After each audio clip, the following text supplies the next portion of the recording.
Mas são 6 anos e meio do Tite na seleção brasileira. Ele trabalha no Flamengo.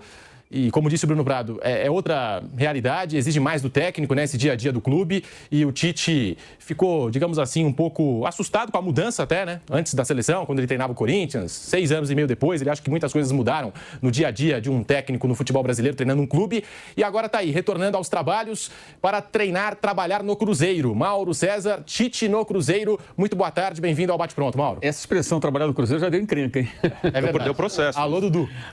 Isso já deu confusão. Mas não é o caso.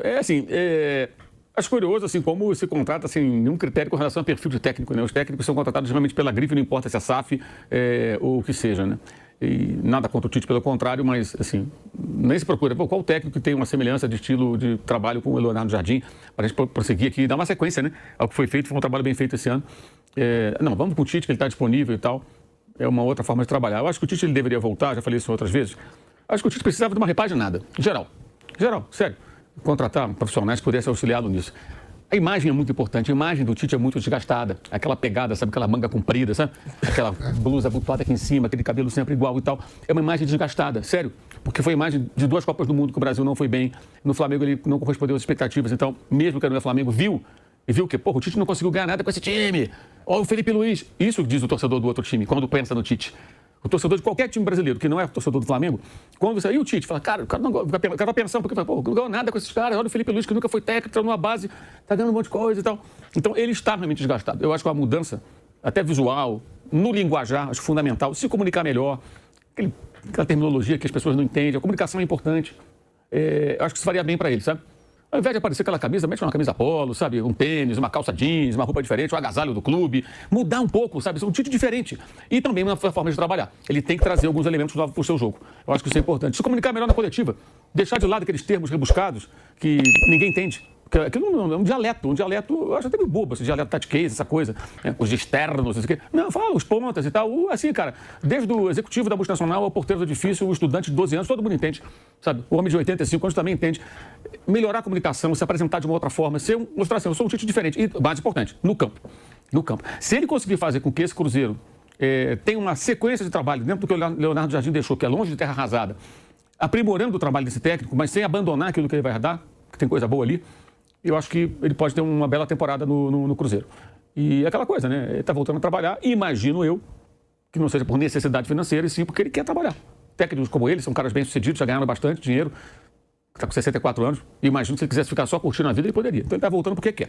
Mas se quer voltar a trabalhar, aí tem outra questão. Aquilo que o Bruno falou, infelizmente é assim. Infelizmente é assim.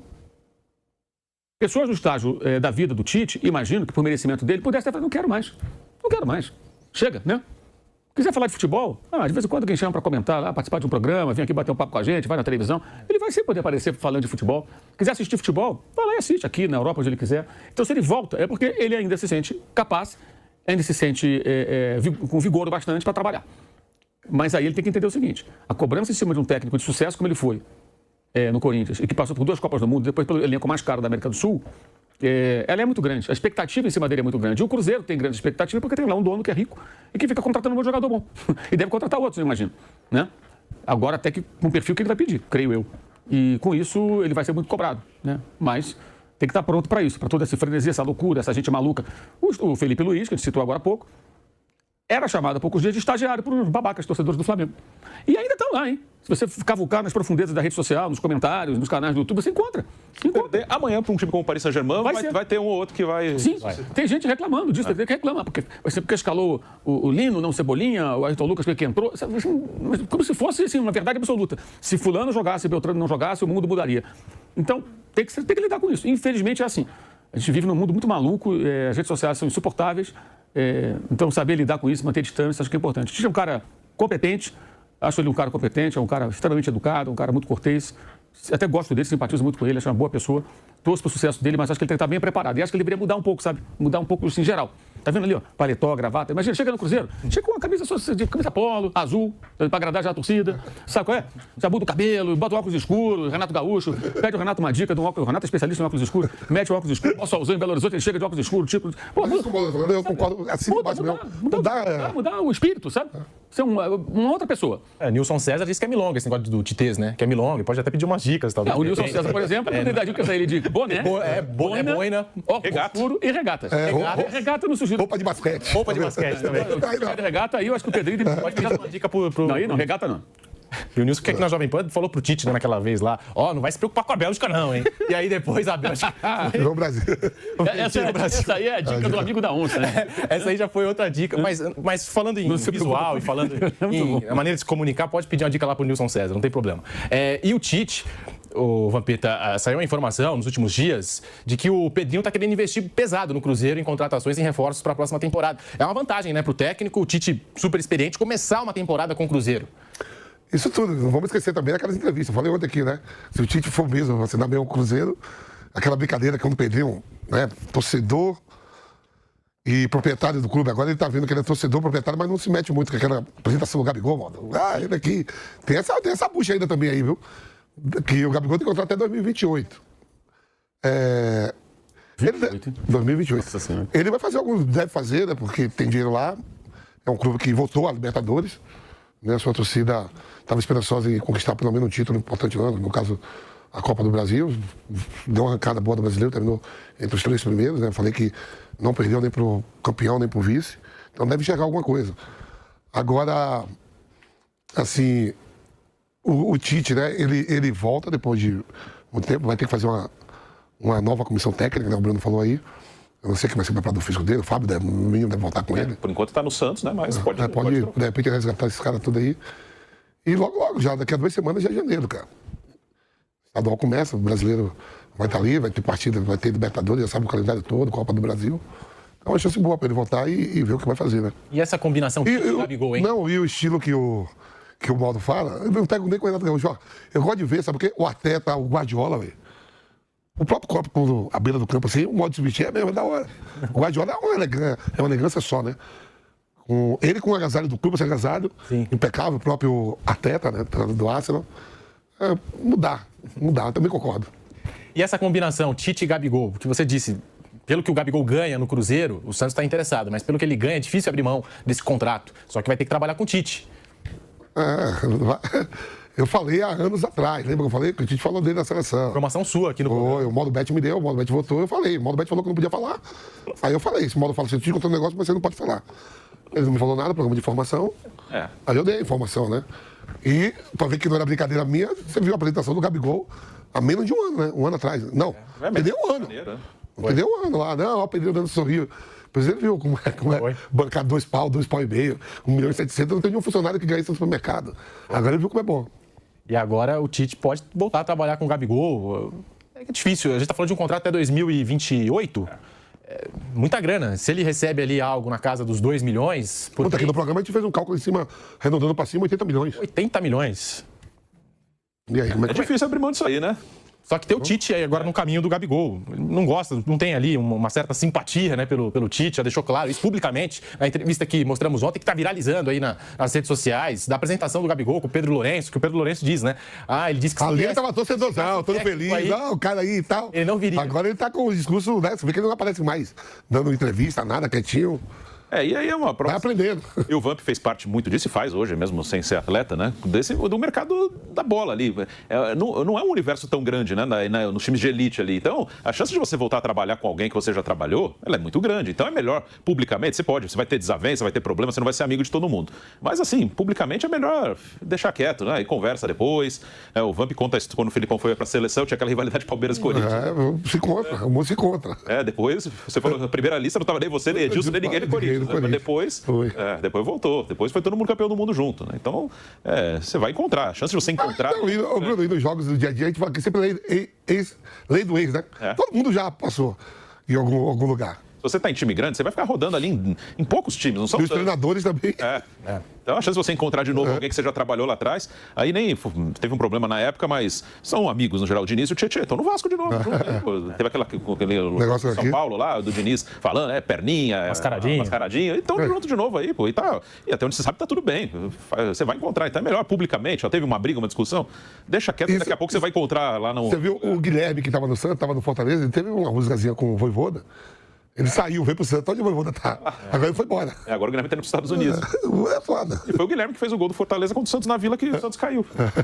E o último jogo do Mano Menezes antes de vir pro Corinthians na primeira vez foi Grêmio e Corinthians, que o Corinthians caiu. Então, Esse giro, sempre todo mundo ali no mesmo lugar. E agora o Tite, prestes a ser oficializado pelo Cruzeiro. O Gabigol, que bateu um pênalti bizarro contra o Corinthians, Mauro César, era o match point do Cruzeiro, poderia ter classificado o Cruzeiro para a decisão da Copa do Brasil, perdeu o pênalti de uma forma bizarra. Reserva no Cruzeiro, já era reserva no Flamengo. E agora, muita gente se pergunta o que aconteceu com o Gabigol, um dos jogadores mais decisivos do futebol brasileiro. Já chegou a ser um dos melhores batedores de pênalti também do Brasil. E agora vem nessa queda técnica e hoje, não sei nem se a gente pode continuar chamando de Gabigol, Mauro César. É mais Gabriel Barbosa hoje do que Gabigol. Já há algum tempo, né? Já são aí 3 temporadas ruins, né? 2 no Flamengo, 1 no Cruzeiro. E, assim, essa cobrança de pênalti foi realmente um negócio muito impactante, né? Porque bateu de uma forma, eu diria, inadequada para o momento, né? Tem um vídeo, inclusive, eu até postei esse vídeo que eu vi hoje, ele ensinando como ele bate o pênalti, explicando que o goleiro tem que se mexer, que ele toca no lado. Gente, como é que um atacante batedor de pênalti grava um vídeo põe na rede social explicando quais são os segredos da cobrança dele? Tudo bem, o goleiro pode descobrir, decifrar isso analisando, mas ele falou que fica mais fácil ainda. Não, o goleiro tem que se mexer, o goleiro se mexe e toca do outro lado, uma fração de segundo. Ele sempre foi um exímio cobrador, eu estava até procurando, não consegui levantar aqui os números, mas no Flamengo, na reta final, ele já começou a perder pênalti que ele não perdia. Durante a maior parte da passagem dele pelo clube, os pênaltis que ele perdeu, 2 ou 3, foram na trave ou para fora. O goleiro não pegava a pênalti dele. Geralmente o goleiro ia para um lado e a bola, quando ele errava, era raríssimo, perdeu 2 ou 3, a bola na trave, o goleiro no outro. A bola passando para fora, o goleiro errando no canto também. E o último pênalti que ele tinha perdido com o goleiro defendendo tinha sido em 2018 pelo Santos, contra o Flamengo. O César, aquele goleiro do Flamengo, reserva, defendeu no Maracanã. Então ele passou um bom tempo porque ele não errava pênalti. E quando errava, não era a defesa do goleiro, ele errava o alvo, ou mandava na trave, errava o alvo, né? Enfim, na reta final dele pelo Flamengo, ele perdeu uns 3, 4 pênaltis. Contra a Volta Redonda, alguns outros. Que ele perde, não? E contra o Flamengo nesse ano, ele decidiu o jogo quando fez o gol da vitória, mas ele perdeu o pênalti, foi do rebote o gol. O Rossi defendeu. Aquele pênalti do Léo Pereira no final, estava 1-1. O Rossi defende, na sobra ele consegue fazer o gol. Mais um pouco ele teria desperdiçado aquele também. E ele ficou para o último, né? O que eu acho até estranho, porque se ele é o melhor cobrador, deveria ser o primeiro, né? O melhor cobrador tem que ser o primeiro, porque, veja, o Neymar contra a Coraça não bateu, ele era o melhor cobrador do Brasil. Ele tinha que ser o primeiro a bater, não o último. O último talvez nem bata, como não bateu. E ele ficou para fechar. Então você tem uma escolha. Não, eu vou deixar o meu melhor cobrador para ser o quinto, que se eu tiver a chance de fechar, ele tem essa responsabilidade. Também é uma escolha. Eu acho que tem que ser o primeiro, mas faz parte. E aí ele bate daquela maneira, realmente acho que, sabe, ficou muito ruim para ele. É um investimento alto, um jogador que já chegou ao clube em baixa, foi reserva o ano inteiro, assim, de uma forma inquestionável. Como ele era reserva do Flamengo também, de forma inquestionável. Não te fazia sentido ele jogar. Não tinha cabimento ele entrar na equipe. Não fazia sentido nenhum. Ele só jogou naquela reta final com o Felipe Luiz, que o Pedro estava machucado. Senão não teria jogado. Então, assim, eu acho que mostra também o equívoco do Cruzeiro, que quando contratou, era o Alexandre Matos ainda, contratou uma grife, não se analisou o momento do atleta, um momento longo, hein? 2 anos na reserva, jogando pouco no Flamengo. Vamos lembrar, 1 ano e pouco antes dele ir para o Cruzeiro, tem um jogo Flamengo contra São Paulo no Maracanã. O São Paulo comete um erro ao escalá-lo de saída, ele não joga nada, sai vaiado pela torcida, faz gestos, vai para o vestiário, o Flamengo perdeu o jogo, aquela derrota foi decisiva, porque no final o São Paulo foi campeão com empate no Morumbi. No Morumbi ele ficou na reserva, até quando ele entra, a primeira bola que vem para ele pisa na bola até. Isso em 2023, hein? 23. E ele, no jogo do Maracanã, ele vai ao vestiário do São Paulo, abre a porta e manda um beijo pro Dorival Júnior, depois de uma derrota. Aí ele chega no Morumbi, depois do empate 1-1, ele fala, não, eu gosto do Dorival e tal. Como quem diz, eu fiz e acabou. Porque não importa se a torcida está na bronca, se perdeu. Pô, normalmente, né, os jogadores eles vão lá reverenciar, saudar, cumprimentar os seus ex-treinadores no banco de reservas antes do jogo, né? Vai começar o jogo, se o cara estiver do banco, ele sai do banco, vai lá, cumprimenta o ex-técnico, ô, professor, tudo bem? Prazer em encontrá-lo, bom jogo, tal, acabou. Aquela coisa, né, que é muito comum, né? Ele foi na coletiva, depois de uma derrota. São umas atitudes assim que eu não entendo, que foram desgastando, jogando mal e esse tipo de atitude. Aí ele vai para o Cruzeiro. O Cruzeiro contrata em alta. Detalhe, o Flamengo ganha a Copa do Brasil dentro da arena do Atlético Mineiro, a MRV Arena. Festa do título, ele foi importantíssimo, decisivo, ele fez os gols da vitória do Maracanã, né? Já tinha saído. Teve lá um chariva ali no intervalo lá, porque ele foi substituído, não gostou. Ele já dá entrevista e fala que está saindo do Flamengo. Quer dizer, no momento de comemoração, ele tenta criar um fato novo para chamar para si a atenção. Então, assim, é um cartel de situações, em campo jogando mal, e fora, situações não muito agradáveis. Não vou nem falar da camisa do Corinthians, né? Da foto. Que ele disse que não era, mas era, aquela história toda. E o Cruzeiro contratou como se fosse o Gabriel de 2020, 21, 22, 19. E não era mais. Então, assim, se o Cruzeiro tem um problema hoje, é um erro do Cruzeiro. E na apresentação, tem um vídeo que também é importante lembrar, vídeo feito pelo próprio Cruzeiro, que foi para as redes sociais. o Pedrinho do lado do Gabriel e o Pedrinho falando, eu vou dizer aqui, o Gabriel disse que com um determinado Esse técnico, vídeo tá rolando aí. né, ele não viria. O E se você pega, também tem o Tite. Aí ele fala, ele ri e fala, realmente. Assim, parecia que ele estava contratando o Van Basten no auge, sabe? Está contratando o melhor atacante do mundo. Ele está contratando. Então, assim, essa falta de noção do Cruzeiro faz com que o Cruzeiro tenha hoje um problema, que ele está contratando o Tite, tem o Gabriel, que a torcida não quer mais, e faz o quê? Tem um contrato. Até quando, Van? 2028. Olha que beleza. E você pega a Bom, gente, se vocês gostaram desse tipo de vídeo e gostam de acompanhar o futebol brasileiro, se inscreva no nosso canal, nos ajude aí a crescer, ter mais inscritos, deixa o like, compartilha o vídeo e também faça o seu comentário aqui embaixo. Meu amigo, quem contrata o Gabigol já tem que saber o pacote que está levando. A gente volta no próximo vídeo com mais atualizações do nosso futebol brasileiro.